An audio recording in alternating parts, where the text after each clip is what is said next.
യാക്കോബ് 1. ദൈവത്തിന്റെയും കർത്താവായ യേശുക്രിസ്തുവിന്റെയും ദാസനായ യാക്കോബ് എഴുതുന്നതു ചിതറിപ്പാർക്കുന്ന 12 ഗോത്രങ്ങൾക്കും വന്ദനം. എന്റെ സഹോദരന്മാരെ, നിങ്ങൾ വിവിധ പരീക്ഷകളിൽ അകപ്പെടുമ്പോൾ നിങ്ങളുടെ വിശ്വാസത്തിന്റെ പരിശോധന സ്ഥിരത ഉളാക്കുന്നു എന്നു അറിഞ്ഞു അതു അശേഷം സന്തോഷം എന്നു എണ്ണുവിൻ. എന്നാൽ നിങ്ങൾ ഒന്നിലും കുറവില്ലാതെ തികഞ്ഞവരും സമ്പൂർണരും ആകേണ്ടതെന്നു സ്ഥിരതയ്ക്ക് തികഞ്ഞ പ്രവൃത്തി ഉണ്ടാകട്ടെ. നിങ്ങളിൽ ഒരുത്തനു ജ്ഞാനം കുറവാകുന്നു എങ്കിൽ ഭർത്സിക്കാതെ എല്ലാവർക്കും ഔദാര്യമായി കൊടുക്കുന്നവനായ ദൈവത്തോട് യാചിക്കട്ടെ, അപ്പോൾ അവനു ലഭിക്കും. എന്നാൽ അവൻ ഒന്നും സംശയിക്കാതെ വിശ്വാസത്തോടെ യാചിക്കേണം. സംശയിക്കുന്നവൻ കാറ്റടിച്ചു അലയുന്ന കടൽത്തിരയ്ക്കു സമൻ. ഇങ്ങനെയുള്ള മനുഷ്യൻ കർത്താവിങ്കൽ നിന്നു വല്ലതും ലഭിക്കും എന്ന് നിരൂപിക്കരുതു. ഇരുമനസ്സുള്ള മനുഷ്യൻ തന്റെ വഴികളിൽ ഒക്കെയും അസ്ഥിരൻ ആകുന്നു. എന്നാൽ എളിയ സഹോദരൻ തന്റെ ഉയർച്ചയിലും ധനവാനോ പുല്ലിന്റെ പൂപോലെ ഒഴിഞ്ഞുപോകുന്നവനാകയാൽ തന്റെ എളിമയിലും പ്രശംസിക്കട്ടെ. സൂര്യൻ ഉഷ്ണക്കാറ്റോടെ ഉദിച്ചിട്ട് പുല്ല് ഉണങ്ങി പൂവുതിർന്നു അതിന്റെ രൂപഭംഗി കെട്ടുപോകുന്നു. അതുപോലെ ധനവാനും തന്റെ പ്രയത്നങ്ങളിൽ വാടിപ്പോകും. പരീക്ഷ സഹിക്കുന്ന മനുഷ്യൻ ഭാഗ്യവാൻ. അവൻ കൊള്ളാകുന്നവനായി തെളിഞ്ഞ ശേഷം കർത്താവ് തന്നെ സ്നേഹിക്കുന്നവർക്ക് വാഗ്ദത്തം ചെയ്ത ജീവകിരീടം പ്രാപിക്കും. പരീക്ഷിക്കപ്പെടുമ്പോൾ ഞാൻ ദൈവത്താൽ പരീക്ഷിക്കപ്പെടുന്നു എന്നു ആരും പറയരുതു. ദൈവം ദോഷങ്ങളാൽ പരീക്ഷിക്കപ്പെടാത്തവൻ ആകുന്നു, താൻ ആരെയും പരീക്ഷിക്കുന്നതുമില്ല. ഓരോരുത്തൻ പരീക്ഷിക്കപ്പെടുന്നത് സ്വന്തം മോഹത്താൽ ആകർഷിച്ചു വശീകരിക്കപ്പെടുകയാൽ ആകുന്നു. മോഹം ഗർഭം ധരിച്ചു പാപത്തെ പ്രസവിക്കുന്നു, പാപം മുഴുത്തിട്ടു മരണത്തെ പെറുന്നു. എന്റെ പ്രിയ സഹോദരന്മാരെ, വഞ്ചിക്കപ്പെടരുതു. എല്ലാ നല്ല ദാനവും തികഞ്ഞ വരം ഒക്കെയും ഉയരത്തിൽ നിന്നു വെളിച്ചങ്ങളുടെ പിതാവിങ്കൽ നിന്നു ഇറങ്ങിവരുന്നു. അവന്നു വികാരമോ ഗതിഭേദത്താലുള്ള ആച്ഛാദനമോ ഇല്ല. നാം അവന്റെ സൃഷ്ടികളിൽ ഒരുവിധം ആദ്യഫലമാകേണ്ടെന്നു അവൻ തന്റെ ഇഷ്ടം ഹേതുവായി സത്യത്തിന്റെ വചനത്താൽ നമ്മെ ജനിപ്പിച്ചിരിക്കുന്നു. പ്രിയ സഹോദരന്മാരെ, നിങ്ങൾ അതു അറിയുന്നുവല്ലോ. എന്നാൽ ഏതു മനുഷ്യനും കേൾപ്പാൻ വേഗതയും പറവാൻ താമസവും കോപത്തിനു താമസവുമുള്ളവൻ ആയിരിക്കട്ടെ. മനുഷ്യന്റെ കോപം ദൈവത്തിന്റെ നീതിയെ പ്രവർത്തിക്കുന്നില്ല. ആകയാൽ എല്ലാ അഴുക്കും ദുഷ്ടതയുടെ ആധിക്യവും വിട്ടു നിങ്ങളുടെ ആത്മാക്കളെ രക്ഷിപ്പാൻ ശക്തിയുള്ളതും ഉൾനട്ടതുമായ വചനം സൗമ്യതയോടെ കൈക്കൊള്ളുവിൻ. എങ്കിലും വചനം കേൾക്ക മാത്രം ചെയ്തുകൊണ്ട് തങ്ങളെ തന്നെ ചതിക്കാതെ അതിനെ ചെയ്യുന്നവരായും ഇരിപ്പിൻ. ഒരുത്തൻ വചനം കേൾക്കുന്നവൻ എങ്കിലും ചെയ്യാത്തവനായിരുന്നാൽ അവൻ തന്റെ സ്വാഭാവിക മുഖം കണ്ണാടിയിൽ നോക്കുന്ന ആളോട് ഒക്കുന്നു. അവൻ തന്നെത്താൻ കണ്ടു പുറപ്പെട്ടു താൻ ഇന്ന രൂപം ആയിരുന്നു എന്നു ഉടനെ മറന്നുപോകുന്നു. സ്വാതന്ത്ര്യത്തിന്റെ തികഞ്ഞ ന്യായപ്രമാണം ഉറ്റുനോക്കി അതിൽ നിലനിൽക്കുന്നവനോ കേട്ടു മറക്കുന്നവനല്ല, പ്രവൃത്തി ചെയ്യുന്നവനായി താൻ ചെയ്യുന്നതിൽ ഭാഗ്യവാൻ ആകും. നിങ്ങളിൽ ഒരുവൻ തന്റെ നാവിന്നു കടിഞ്ഞാണിടാതെ തന്റെ ഹൃദയത്തെ വഞ്ചിച്ചുകൊണ്ട് താൻ ഭക്തൻ എന്നു നിരൂപിച്ചാൽ അവന്റെ ഭക്തി വ്യർത്ഥം അത്രേ. പിതാവായ ദൈവത്തിന്റെ മുമ്പാകെ ശുദ്ധവും നിർമ്മലവുമായുള്ള ഭക്തിയോ അനാഥരെയും വിധവമാരെയും അവരുടെ സങ്കടത്തിൽ ചെന്നു കാണുന്നതും ലോകത്താലുള്ള കളങ്കം പറ്റാതവണ്ണം തന്നെത്താൻ കാത്തുകൊള്ളുന്നതും ആകുന്നു. യാക്കോബ് 2. സഹോദരന്മാരെ, തേജസ്സുള്ളവനായി നമ്മുടെ കർത്താവായ യേശുക്രിസ്തുവിൽ വിശ്വസിക്കുന്ന നിങ്ങൾ മുഖപക്ഷം കാണിക്കരുതു. നിങ്ങളുടെ പള്ളിയിൽ മേയാടിയുള്ള വസ്ത്രം ധരിച്ചും പൊന്മേയാതിരം ഇട്ടും കൊണ്ട് ഒരുത്തനും മുഷിഞ്ഞ വസ്ത്രം ധരിച്ചയാരു ദരിദ്രനും വന്നാൽ, നിങ്ങൾ മേയാടിയുള്ള വസ്ത്രം ധരിച്ചവനെ നെയാക്കി, ഇവിടെ സുഖേന ഇരുന്നാലും എന്നും ദരിദ്രനെയാടു, നീ അവിടെ നിൽക്ക, അല്ലെങ്കിൽ എന്റെ പാദപീഠത്തിങ്കൽ ഇരിക്ക എന്നും പറയുന്നു എങ്കിൽ, നിങ്ങൾ ഉള്ളിൽ പ്രാമാണമില്ലാതെ ന്യായരഹിതമായി വിധിക്കുന്നവരായില്ലയാ. പ്രിയ സഹോദരന്മാരെ, കേൾപ്പിൻ. ദൈവം ലേയാഗത്തിൽ ദരിദ്രരായവരെ വിശ്വാസത്തിൽ സമ്പന്നരും തന്നെ സ്നേഹിക്കുന്നവർക്ക് വാഗ്ദത്തം ചെയ്ത രാജ്യത്തിന്റെ അവകാശികളുമാകേണ്ടതെന്നു തിരഞ്ഞെടുത്തില്ലയാ. നിങ്ങളെയാ ദരിദ്രനെ അപമാനിച്ചിരിക്കുന്നു. ധനവാന്മാർ അല്ലയാ നിങ്ങളെ പീഡിപ്പിക്കുന്നതു. അവർ അല്ലയാ നിങ്ങളെ ന്യായസ്ഥാനങ്ങളിലേക്ക് ഇഴച്ചു കൊണ്ടുപോയാകുന്നതു. നിങ്ങളുടെ മേൽ വിളിച്ചിരിക്കുന്ന നല്ല നാമത്തെ അവർ അല്ലയാ ദുഷിക്കുന്നതു. എന്നാൽ കൂട്ടുകാരനെ നിന്നെപ്പയാലെ തന്നെ സ്നേഹിക്കണം എന്ന തിരുവെഴുത്തിനു ഒത്തവണ്ണം രാജകീയ ന്യായപ്രമാണം നിങ്ങൾ നിവർത്തിക്കുന്നു എങ്കിൽ നന്നു. മുഖപക്ഷം കാണിച്ചാലയാ പാപം ചെയ്യുന്നു, നിങ്ങൾ ലംഘനക്കാർ എന്നു ന്യായപ്രമാണത്താൽ തെളിയുന്നു. ഒരുത്തൻ ന്യായപ്രമാണം മുഴുവനും അനുസരിച്ചു നടന്നിട്ടും ഒന്നിൽ തെറ്റിയാൽ അവൻ സകലത്തിനും കുറ്റക്കാരനായിത്തീർന്നു. വ്യഭിചാരം ചെയ്യരുതു എന്നു കൽപ്പിച്ചവൻ കുല ചെയ്യരുതു എന്നും കൽപ്പിച്ചിരിക്കുന്നു. നീ വ്യഭിചാരം ചെയ്യുന്നില്ലെങ്കിലും കുല ചെയ്യുന്നു എങ്കിൽ ന്യായപ്രമാണം ലംഘിക്കുന്നവനായിത്തീർന്നു.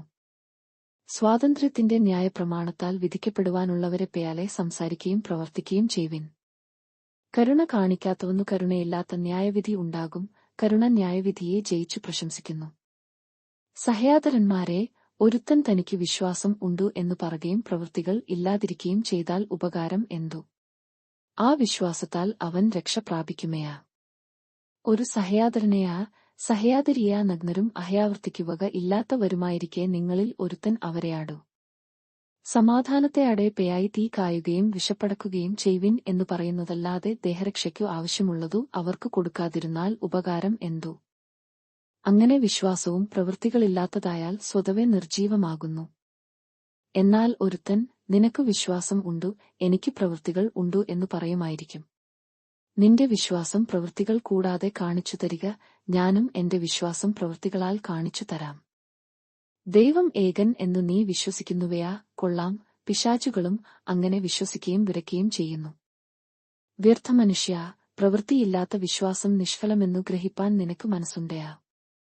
നമ്മുടെ പിതാവായ അബ്രാഹാം തന്റെ മകനായ ഇസ്ഹാക്കിനെ യാഗപീഠത്തിന്മേൽ അർപ്പിച്ചിട്ടു പ്രവൃത്തിയാൽ അല്ലയാ നീതീകരിക്കപ്പെട്ടതു. അവന്റെ പ്രവൃത്തിയാടുകൂടെ വിശ്വാസം വ്യാപരിച്ചു എന്നും പ്രവൃത്തിയാൽ വിശ്വാസം പൂർണ്ണമായി എന്നും നീ കാണുന്നുവല്ലോ. അബ്രാഹാം ദൈവത്തെ വിശ്വസിക്കുകയും അതു അവനു നീതിയായി കണക്കിടുകയും ചെയ്തു എന്നുള്ള തിരുവെഴുത്തു നിവൃത്തിയായി അവൻ ദൈവത്തിന്റെ സ്നേഹിതൻ എന്നു പേർ പ്രാപിച്ചു. അങ്ങനെ മനുഷ്യൻ വെറും വിശ്വാസത്താലല്ല പ്രവൃത്തികളാൽ തന്നെ നീതീകരിക്കപ്പെടുന്നു എന്നു നിങ്ങൾ കാണുന്നു. അവണ്ണം രാഹാബ് എന്ന വേശ്യയും ദൂതരെ കൈക്കൊള്ളുകയും വേറൊരു വഴിയായി പറഞ്ഞേക്കുകയും ചെയ്തൽ പ്രവൃത്തികളാൽ അല്ലയാ നീതീകരിക്കപ്പെട്ടതു. ഇങ്ങനെ ആത്മാവില്ലാത്ത ശരീരം നിർജ്ജീവമായിരിക്കുന്നതുപയാലെ പ്രവൃത്തിയില്ലാത്ത വിശ്വാസവും നിർജ്ജീവമാകുന്നു. യാക്കോബ് 3. സഹയാദരന്മാരെ, അധികം ശിക്ഷാവിധി വരും എന്നു അറിഞ്ഞു നിങ്ങളിൽ അനേകർ ഉപദേഷ്ടാക്കന്മാർ ആകരുതു. നാം എല്ലാവരും പലതിലും തെറ്റുപയാകുന്നു. ഒരുത്തൻ വാക്കിൽ തെറ്റാതിരുന്നാൽ അവൻ ശരീരത്തെ മുഴുവനും കടിഞ്ഞാണിട്ടു നടത്തുവാൻ ശക്തനായി സൽഗുണപൂർത്തിയുള്ള പുരുഷൻ ആകുന്നു. കുതിരയെ അധീനമാക്കുവാൻ വായിൽ കടിഞ്ഞാൺ ഇട്ടു അതിന്റെ ശരീരം മുഴുവനും തിരിക്കുന്നുവല്ലോ. കപ്പലും എത്ര വലിയതു ആയാലും കൊടുങ്കാറ്റിച്ചു ഓടുന്നതായാലും അമരക്കാരൻ ഏറ്റവും ചെറിയ ചുക്കാൻ കൊണ്ടു തനിക്ക് ബാധിച്ച ദിക്കിലേക്ക് തിരിക്കുന്നു. അങ്ങനെ തന്നെ നാവും ചെറിയ അവയവം എങ്കിലും വളരെ വമ്പു പറയുന്നു. കുറഞ്ഞ തീ എത്ര വലിയ കാടു കത്തിക്കുന്നു. നാവും ഒരു തീ തന്നെ, അതു നമ്മുടെ അംഗങ്ങളുടെ കൂട്ടത്തിൽ അനീതിലയാഗമായി ദേഹത്തെ മുഴുവൻ മലിനമാക്കി ജീവചക്രത്തിനു തീ കൊളുത്തുകയും നരകത്താൽ അതിനു തീ പിടിക്കുകയും ചെയ്യുന്നു. മൃഗം, പക്ഷി, ഇഴജാതി, ജലജന്തു ഈവക എല്ലാം മനുഷ്യജാതിയാടു മരുങ്ങുന്നു, മരുങ്ങിയുമിരിക്കുന്നു. നാവിനെയാ മനുഷ്യക്കാർക്കും മരുക്കാവതല്ല, അതു അടങ്ങാത്ത ദ്വേഷം, മരണകരമായ വിഷം നിറഞ്ഞതു. അതിനാൽ നാം കർത്താവും പിതാവുമായവനെ സ്തുതിക്കുന്നു, ദൈവത്തിന്റെ സാദൃശ്യത്തിൽ ഉണ്ടായ മനുഷ്യരെ അതിനാൽ ശപിക്കുന്നു. ഒരു വായിൽ നിന്നു തന്നെ സ്തോത്രവും ശാപവും പുറപ്പെടുന്നു.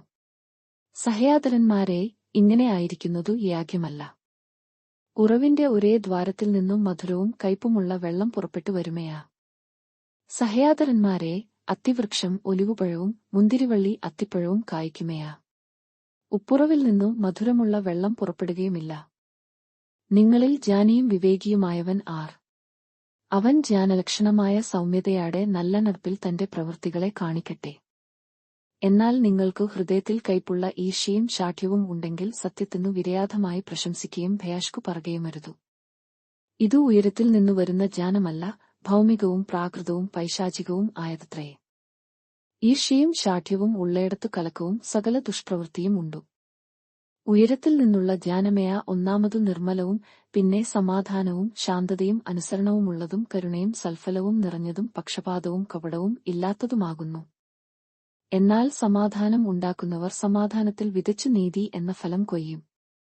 യാക്കോബ് 4. നിങ്ങളിൽ ശണ്ഠയും കലഹവും എവിടെ നിന്നു? നിങ്ങളുടെ അവയവങ്ങളിൽ പേയാറാടുന്ന ഭയാഗേച്ഛകളിൽ നിന്നല്ലേയാ. നിങ്ങൾ മേയാഹിച്ചിട്ടും പ്രാപിക്കുന്നില്ല, നിങ്ങൾ കൊല്ലുകയും അസൂയപ്പെടുകയും ചെയ്തിട്ടും ഒന്നും സാധിക്കുന്നില്ല, നിങ്ങൾ കലഹിക്കുകയും ശണ്ഠയിടുകയും ചെയ്തിട്ടും യാചിക്കായ്കൊണ്ടു കിട്ടുന്നില്ല. നിങ്ങൾ യാചിക്കുന്നു എങ്കിലും നിങ്ങളുടെ ഭയാഗങ്ങളിൽ ചെലവിടേണ്ടതെന്നു വല്ലാതെ യാചിക്കുകൊണ്ടു ഒന്നും ലഭിക്കുന്നില്ല. വ്യഭിചാരിണികളായുള്ളയാരെ, ലയാകസ്നേഹം ദൈവത്തെയാട് ശത്രുത്വം ആകുന്നു എന്നു നിങ്ങൾ അറിയുന്നില്ലയാ. ആകയാൽ ലയാകത്തിന്റെ സ്നേഹിതൻ ആകുവാൻ ഇച്ഛിക്കുന്നവനെല്ലാം ദൈവത്തിന്റെ ശത്രുവായിത്തീരുന്നു. അല്ലെങ്കിൽ തിരുവെഴുത്ത് വെറുതെ സംസാരിക്കുന്നു എന്നു തേയാന്നുവയാ. അവൻ നമ്മിൽ വസിക്കുമാറാക്കിയ ആത്മാവു അസൂയക്കായി കാംക്ഷിക്കുന്നുവയാ. എന്നാൽ അവൻ അധികം കൃപ നൽകുന്നു. അതുകൊണ്ടു ദൈവം നിഗളികളെയാടു എതിർത്തു നിൽക്കുകയും താഴ്മയുള്ളവർക്ക് കൃപ നൽകുകയും ചെയ്യുന്നു എന്നു പറഞ്ഞിരിക്കുന്നു. ആകയാൽ നിങ്ങൾ ദൈവത്തിനു കീഴടങ്ങുവിൻ, പിശാചിനെയാടു എതിർത്തു നിൽപ്പിൻ, എന്നാൽ അവൻ നിങ്ങളെ വിട്ടു ഓടിപ്പയാകും. ദൈവത്തെയാടു അടുത്തു ചെല്ലുവിൻ, എന്നാൽ അവൻ നിങ്ങളെയാടു അടുത്തുവരും. പാപികളെ, കൈകളെ വെടിപ്പാക്കുവിൻ, ഇരുമനസ്സുള്ളയാരെ, ഹൃദയങ്ങളെ ശുദ്ധീകരിപ്പിൻ. സങ്കടപ്പെട്ടു ദുഃഖിച്ചു കരവിൻ, നിങ്ങളുടെ ചിരി ദുഃഖമായും സന്ധ്യാശം വിഷാദമായും തീരട്ടെ. കർത്താവിന്റെ സന്നിധിയിൽ താഴുവിൻ, എന്നാൽ അവൻ നിങ്ങളെ ഉയർത്തും. സഹയാദരന്മാരെ, അന്യോന്യം ദുഷിക്കരുതു. തന്റെ സഹയാദരനെ ദുഷിക്കുകയും വിധിക്കുകയും ചെയ്യുന്നവൻ ന്യായപ്രമാണത്തെ ദുഷിക്കുകയും ന്യായപ്രമാണത്തെ വിധിക്കുകയും ചെയ്യുന്നു. ന്യായപ്രമാണത്തെ വിധിക്കുന്നു എങ്കിൽ നീ ന്യായപ്രമാണത്തെ അനുഷ്ഠിക്കുന്നവനല്ല, വിധിക്കുന്നവനത്രേ. ന്യായപ്രമാണകർത്താവും ന്യായാധിപതിയും ഒരുവനേയുള്ളൂ, രക്ഷിപ്പാനും നശിപ്പിപ്പാനും ശക്തനായവൻ തന്നെ. കൂട്ടുകാരനെ വിധിപ്പാൻ നീ ആർ? ഇന്നയാ നാളെയാ ഞങ്ങൾ ഇന്ന പട്ടണത്തിൽ പേയായി അവിടെ ഒരാണ്ടു കഴിച്ചു വ്യാപാരം ചെയ്തു ലാഭം ഉണ്ടാക്കും എന്നു പറയുന്നവരെ കേൾപ്പിൻ. നാളത്തേതു നിങ്ങൾ അറിയുന്നില്ലല്ലോ, നിങ്ങളുടെ ജീവൻ എങ്ങനെയുള്ളതു? അല്പനേരത്തേക്ക് കാണുന്നതും പിന്നെ മറഞ്ഞുപയാകുന്നതുമായ ആവിയല്ലോ. കർത്താവിനു ഇഷ്ടമുണ്ടെങ്കിൽ ഞങ്ങൾ ജീവിച്ചിരുന്നു ഇന്നിന്നത് ചെയ്യും എന്നല്ലയാ പറയേണ്ടതു. നിങ്ങളെയാ വമ്പു പറഞ്ഞു പ്രശംസിക്കുന്നു. ഈ വക പ്രശംസ എല്ലാം ദേശം ആകുന്നു. നന്മ ചെയ്യുവാനറിഞ്ഞിട്ടും ചെയ്യാത്തവന്നു അതു പാപം തന്നെ. യാക്കോബ് 5. അല്ലയാ ധനവാന്മാരെ, നിങ്ങളുടെ മേൽ വരുന്ന ദുരിതങ്ങൾ നിമിത്തം കരഞ്ഞു മുറയിടുവിൻ. നിങ്ങളുടെ ധനം ദ്രവിച്ചും ഉടുപ്പ് പുഴുവരിച്ചും പേയായി. നിങ്ങളുടെ പൊന്നും വെള്ളിയും കറുപിടിച്ചു, ആ കറ നിങ്ങളുടെ നേരെ സാക്ഷിയാകും. അത് തീപയാലെ നിങ്ങളുടെ ജഡത്തെ തിന്നുകളയും. അന്ത്യകാലത്ത് നിങ്ങൾ നിക്ഷേപങ്ങളെ ശേഖരിച്ചിരിക്കുന്നു. നിങ്ങളുടെ നിലങ്ങളെ കൊയ്ത വേലക്കാരുടെ കൂലി നിങ്ങൾ പിടിച്ചുവല്ലോ, അതു നിങ്ങളുടെ അടുക്കൽ നിന്നും നിലവിളിക്കുന്നു. കൊയ്ത്തവരുടെ മുറവിളി സൈന്യങ്ങളുടെ കർത്താവിന്റെ ചെവിയിൽ എത്തിയിരിക്കുന്നു.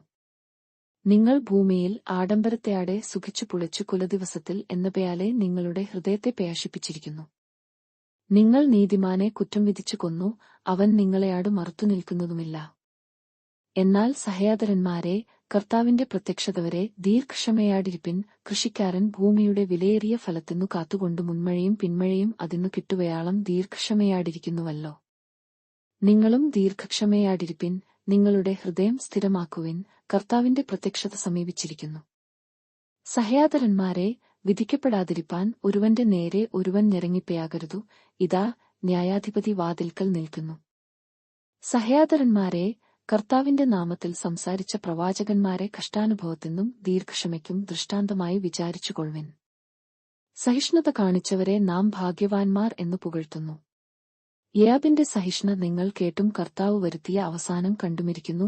കർത്താവ് മഹാകരുണയും മനസ്സലിവുമുള്ളല്ലോ. വിശേഷാൽ സഹയാദരന്മാരെ, സ്വർഗത്തെയാ ഭൂമിയെയാ മറ്റു യാതൊന്നിനെയുമേയാ ചൊല്ലി സത്യം ചെയ്യരുതു. ശിക്ഷാവിധിയിൽ അകപ്പെടാതിരിപ്പാൻ നിങ്ങൾ ഉവ്വോ എന്നു പറഞ്ഞാൽ ഉവ്വോ എന്നും ഇല്ല എന്നു പറഞ്ഞാൽ ഇല്ല എന്നും ഇരിക്കട്ടെ.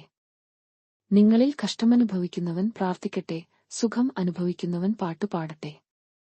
നിങ്ങളിൽ ദീനമായി കിടക്കുന്നവൻ സഭയിലെ മൂപ്പന്മാരെ വരുത്തട്ടെ. അവർ കർത്താവിന്റെ നാമത്തിൽ അവനെ എണ്ണ പൂശി അവനു വേണ്ടി പ്രാർത്ഥിക്കട്ടെ. എന്നാൽ വിശ്വാസത്തെയാടു കൂടിയ പ്രാർത്ഥന ദീനക്കാരനെ രക്ഷിക്കും. കർത്താവ് അവനെ എഴുന്നേൽപ്പിക്കും. അവൻ പാപം ചെയ്തിട്ടുണ്ടെങ്കിൽ അവനെയാടു ക്ഷമിക്കും. എന്നാൽ നിങ്ങൾക്കു രോഗശാന്തി വരേണ്ടതെന്നു തമ്മിൽ പാപങ്ങളെ ഏറ്റുപറഞ്ഞു ഒരുവനു വേണ്ടി ഒരുവൻ പ്രാർത്ഥിപ്പിൻ. നീതിമാന്റെ ശ്രദ്ധയാടു കൂടിയ പ്രാർത്ഥന വളരെ ഫലിക്കുന്നു. ഏലിയാവ് നമുക്കു സമസ്വഭാവമുള്ള മനുഷ്യൻ ആയിരുന്നു. മഴ പെയ്യാതിരിക്കേണ്ടതെന്നു അവൻ പ്രാർത്ഥനയിൽ അപേക്ഷിച്ചു. 3 സംവത്സരവും 6 മാസവും ദേശത്തു മഴ പെയ്തില്ല. അവൻ വീണ്ടും പ്രാർത്ഥിച്ചപ്പോൾ ആകാശത്തുനിന്നു മഴ പെയ്തു, ഭൂമിയിൽ ധാന്യം വിളഞ്ഞു. സഹയാദരന്മാരെ, നിങ്ങളിൽ ഒരുവൻ സത്യം വിട്ടു തെറ്റിപ്പയാകുകയും അവനെ ഒരുവൻ തിരിച്ചുവരുത്തുകയും ചെയ്താൽ, പാപിയെ നേർവഴിക്കു ആക്കുന്നവൻ അവന്റെ പ്രാണനെ മരണത്തിൽ നിന്നു രക്ഷിക്കുകയും പാപങ്ങളുടെ ബഹുത്വം മറയ്ക്കുകയും ചെയ്യും എന്നു അവൻ അറിഞ്ഞുകൊള്ളട്ടെ.